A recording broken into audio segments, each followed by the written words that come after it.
The stunning Pertamina Mandalika International Street Circuit welcomed MotoGP through its doors for the very first time as the season's second test got underway in Racing Mad, Indonesia.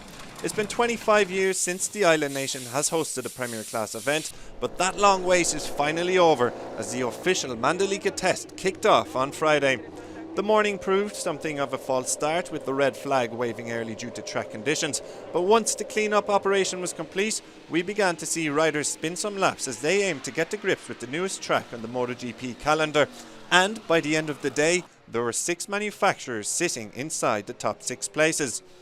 Day 1 honours belonged to Paul Espargaro, with the Repsol Honda rider recording the fastest ever lap around Mandalika late in the afternoon thanks to a 1:32.466.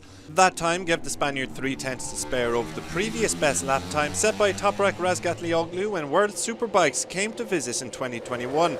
It also gave him 4 tenths to spare over elder brother Aleix Espargaro, with the Aprilia rider claiming P2.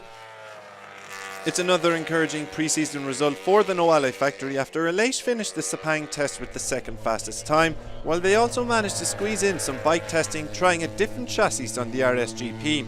In third is Brad Binder, with the KTM rider showing some early promise in Lombok.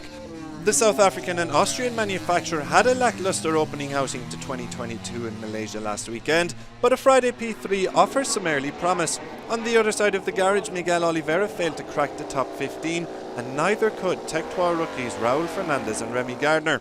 They did manage to get some testing in though, with the RC16 spotted with the big new air intake at the front of the bike. Alex Rins ensured Suzuki are represented near the top of the timesheets, and he currently sits 4th following a positive track debut. Teammate Joan Mir is in 8th, while the 2020 World Champion continued to test a carbon reinforced chassis on his second bike. Current World Champion Fabio Quartararo was the best of the Yamahas. The Frenchman completed 86 laps, the second highest amount after Johan Zarco's 96, while the Iwata factory weren't spotted testing much equipment, instead focusing on learning the ins and outs of the circuit.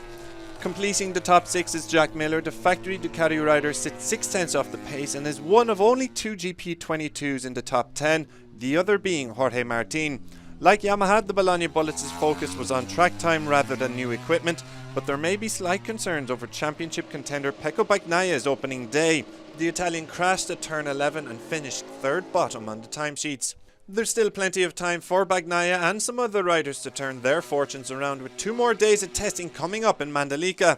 It should prove ample time for everyone to find their feet at the new Indonesian circuit, and you can stay up to date with all the action and hear from the riders themselves across the weekend on MotoGP.com.